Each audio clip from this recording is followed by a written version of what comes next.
I'm not friends with Vic Fangio, but I am friends with this guy. Senior NFL reporter for Underdog Fantasy, NFL insider for Bleacher Report. What doesn't he do? Co-host of the 89 show with Steve Smith, James Palmer. How about Cooper DeJean? He acts like he's returning library books this morning. I don't feel comfortable that somebody at 22 can be that just relaxed in this moment. It just bothers me. It just feels like everything has gone right. And he's just like, yeah, this is the way it was supposed to go. Okay, now it's a parade. Let's do that. I'm just glad I saw it. I'm glad I did this. I love LeBron. I'm just like, he's unbelievable.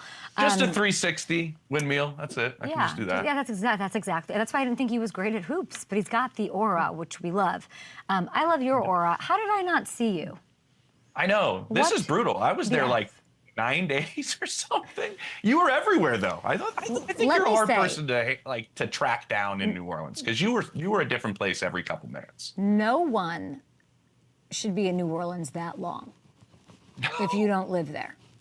I don't know how I'm not sick. If you are visiting, it is not a place that you should be longer than a quick 48 because it will suck you in and spit you out. I feel like I've been hit by a bus this morning, but I want to talk to you firstly about this. Celebrity sightings. Did you run into anybody great?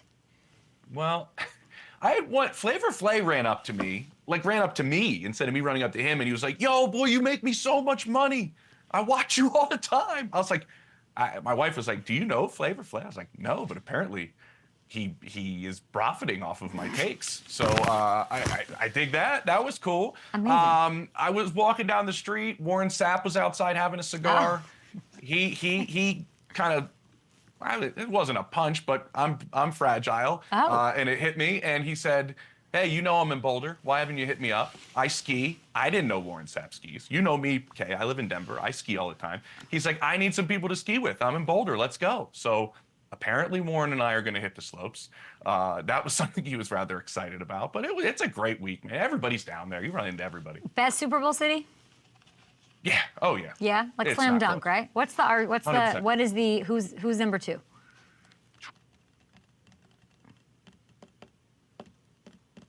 Man, I don't know. Like, there's some I haven't really cared for. I didn't really care for LA. We were so spread out. You're in a car the entire time. I didn't really dig that. Houston has like 3 downtowns. That's a little bit of a wonky situation.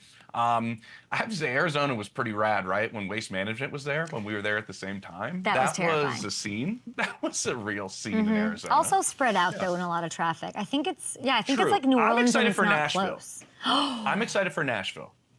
That's a good one. That'll be good. That'll be a similar feel to New Orleans.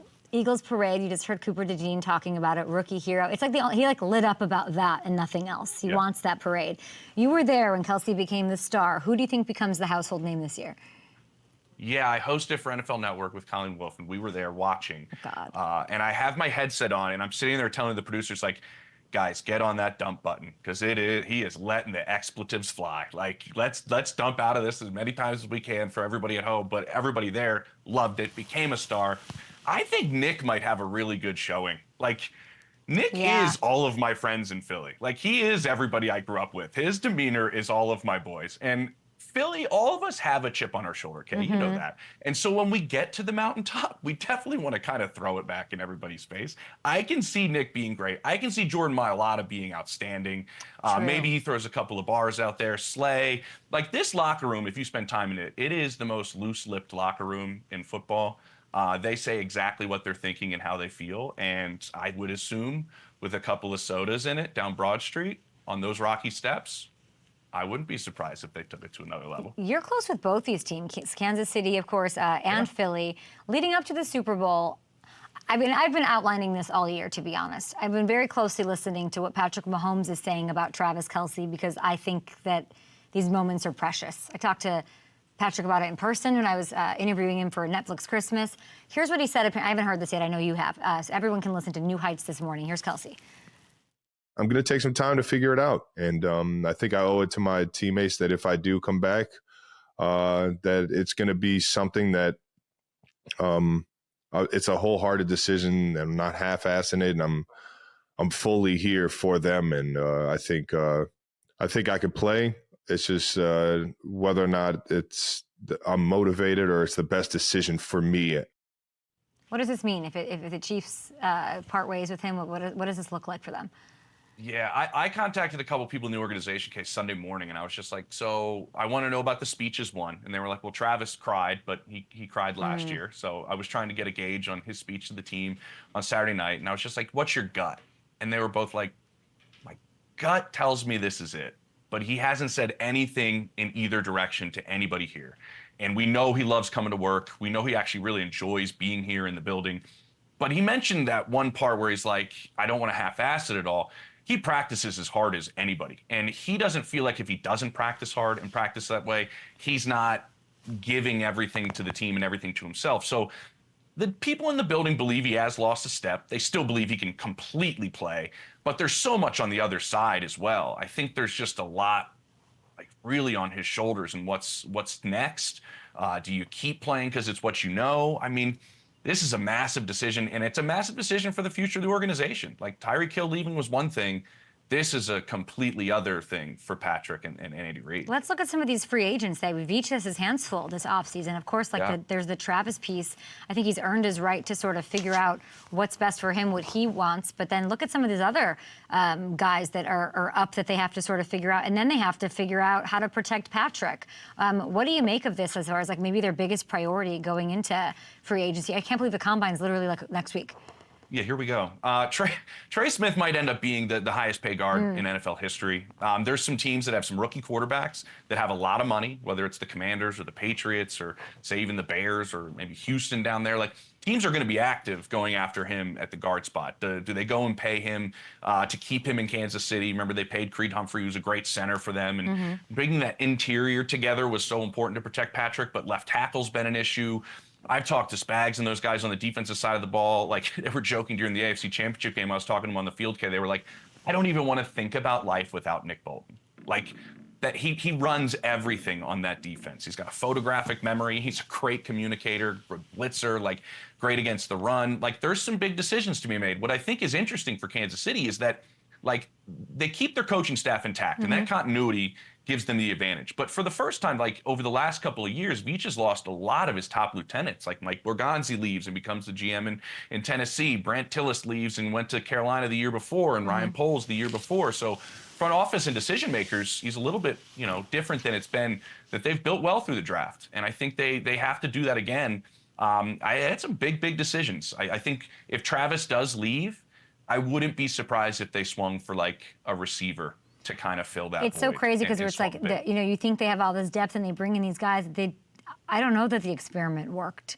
I don't know that I don't know. I mean, it'll be interesting to see what Patrick has to say and just sort of like the decisions they make. Like, do they want some of these guys back? Do they want to swing bigger? Do they want to get a different sort of a veteran presence? Like that full screen wasn't even like Charles Omenihu. That was like a third of them. I was just saying he's not on there. Like it's a little interesting. I still like. I mean, what's the narrative? Are people going to like pick against them this year in the AFC?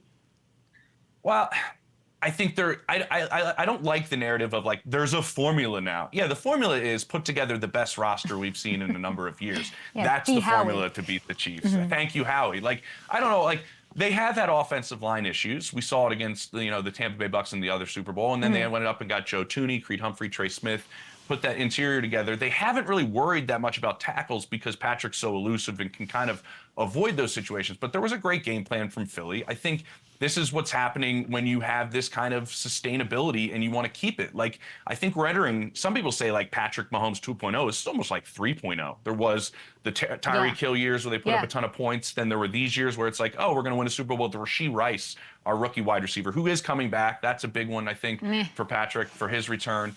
But now I think they turn it over again. And so I think this is how you got to find different ways to win. James, we have like a little over a minute left. This is total like Andy Gregg, Richard Issacow, like we're on game day morning. You have a minute. We're going to do a little palm reading. Let's do this, get into the future. This is for you, Flavor Flav. NFL superstar you think will be traded before the draft in April. Go. Matthew Stafford. Why? Traded? Where? I don't know. Pittsburgh, New York. Sam Darnold will be playing for who next season? Raiders. I think Russell Wilson's going to the Raiders. That's what I think. What's one team that people wouldn't expect that's going to be in the market for a quarterback this season? that wouldn't expect to be in the market for a quarterback, gosh, jeez. I would say the Rams then if they move on from Stafford, right? That would be the connection there. Yeah, and then do they get Aaron Rodgers? Where's Aaron playing next year? I have a weird feeling that he's playing in Nashville. You think Nashville?